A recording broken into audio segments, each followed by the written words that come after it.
Where's the fun in waiting? Play Sit and Go tournaments 24/7 only on Ace 2-3.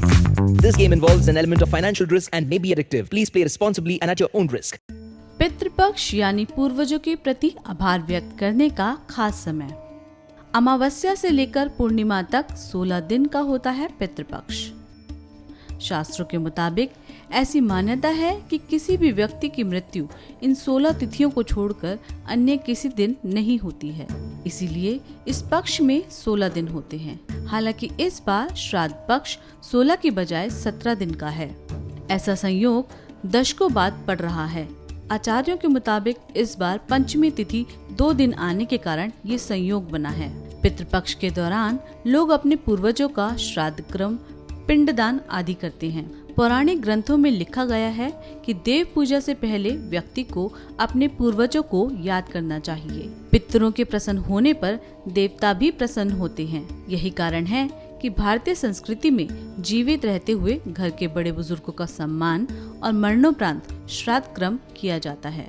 इसके पीछे ये मान्यता है कि अगर विधि अनुसार पितरों का तर्पण ना किया जाए तो उन्हें मुक्ति नहीं मिलती और उनकी आत्मा मृत्यु लोक में ही भटकती रहती है। कहा जाता है कि श्राद्ध का पहला अधिकार बड़े बेटे का होता है। अगर बड़ा बेटा जीवित ना हो तो उससे छोटा बेटा श्राद्ध कर सकता है।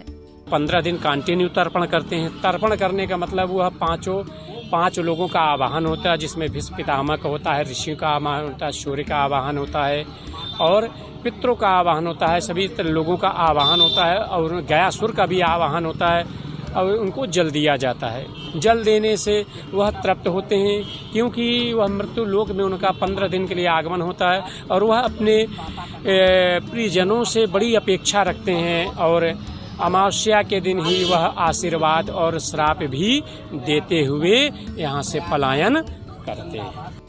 लेकिन श्राद्ध करने के भी कुछ नियम होते हैं जिनका पालन किया जाए तो आपके ऊपर सदैव पितरों की कृपा रहती है और आप सफलता के पद पर अग्रसर रहते हैं। तो चलिए जानते हैं कि पितृपक्ष के दौरान क्या करना चाहिए या क्या नहीं करना चाहिए। ऐसी मान्यता है कि सूर्यास्त के बाद श्राद्ध नहीं करना चाहिए।